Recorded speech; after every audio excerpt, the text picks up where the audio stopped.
Baik, Assalamualaikum warahmatullahi wabarakatuh. Perkenalkan, nama saya Nur Latifah Fajriati Ronita, SDM Ars. Kali ini saya akan memberikan paparan video mengenai lelang atau tender dalam dunia konstruksi pada mata kuliah Manajemen Konstruksi yang pada kali ini videonya akan dipresentasikan oleh mahasiswa saya kelas 3 SD. Selamat menikmati videonya.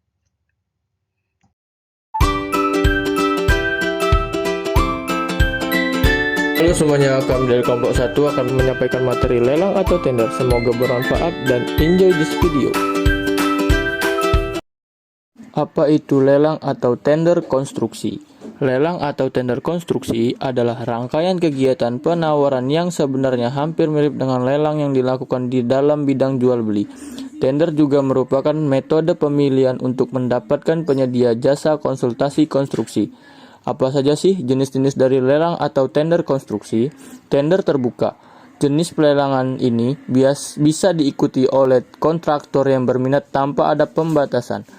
Pelelangan terbatas. Pelelangan terbatas, jenis pelelangan ini terbatas, yaitu hanya pada peserta yang diundang, biasanya sudah terdaftar dalam daftar rekanan dan dianggap mampu memenuhi kebutuhan yang diminta.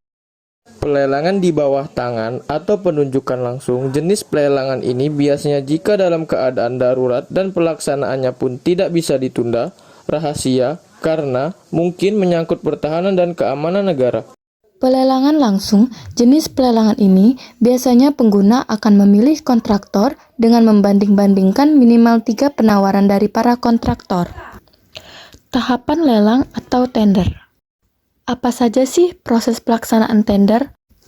Di tender secara langsung, yang pertama, pelaku jasa konsultasi konstruksi akan diundang oleh pejabat pengadaan.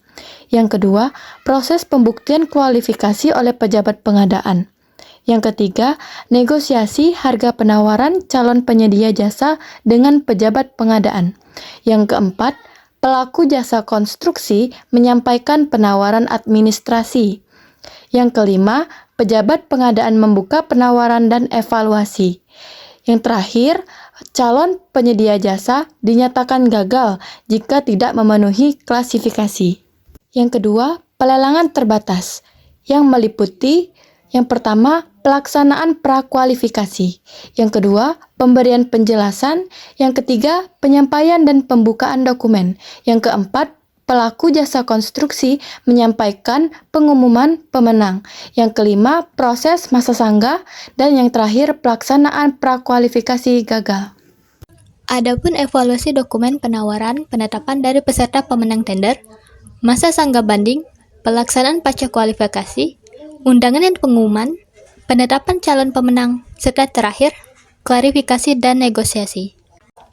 Apa itu LPSE? LPSE merupakan layanan pengadaan secara elektronik. Adalah layanan pengelolaan teknologi informasi untuk memfasilitasi pelaksanaan pengadaan barang atau jasa secara elektronik.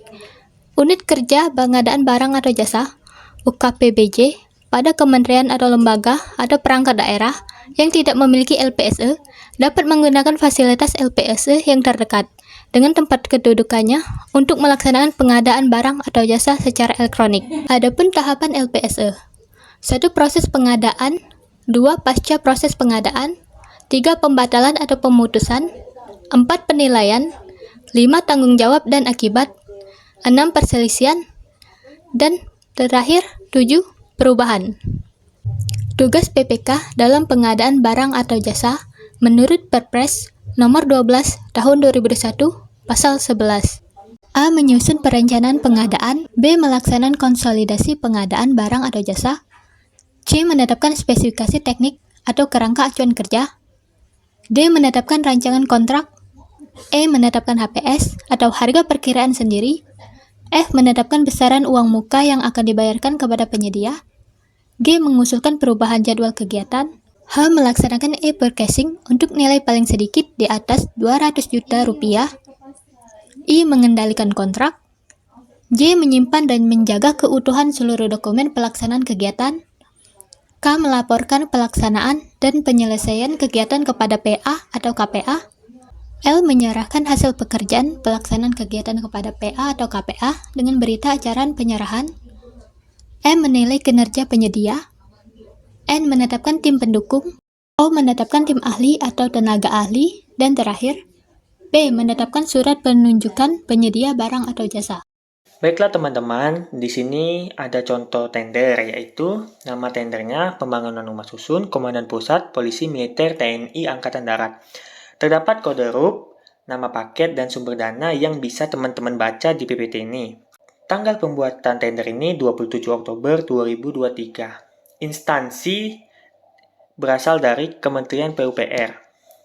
Terus satuan kerjanya yaitu berasal dari Penyediaan Perumahan Provinsi Jawa Barat. Kita lanjut, kita bisa mengetahui berapa nilai pagu atau bisa disebut nilai HPS paket. Itu sebesar 26.538 juta dengan harga satuan.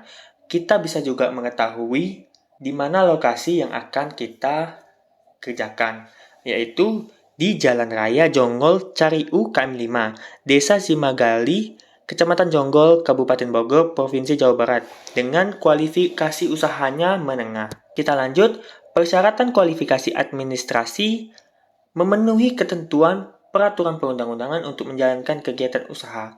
Di sini teman-teman bisa baca terdapat jenis usahanya, terus mempunyai status wajib atau status valid keterangan wajib pajak berdasarkan hasil konfirmasi status wajib pajak. Secara hukum mempunyai kapasitas untuk mengikatkan diri pada kontrak, yaitu dengan dibuktikan. Teman-teman bisa baca di PPT ini. Saya lanjut, menyetujui pernyataan fakta integritas.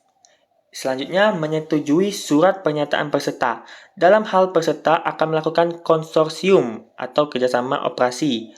Bentuk kerjasama lainnya harus mempunyai perjanjian konsorsium. Kerjasama operasi dapat dilaksanakan dengan 6 ketentuan. Teman-teman bisa baca 6 kualifikasi yang ada di bawah ini. Terus kita lanjut, kerjasama operasi dapat dilakukan dengan batasan jumlah anggota dalam satu kerjasama operasi. Jika yang bersifat tidak kompleks, maka dibatasi paling banyak 3 perusahaan. Sedangkan jika bersifat kompleks, dibatasi paling banyak 5 perusahaan.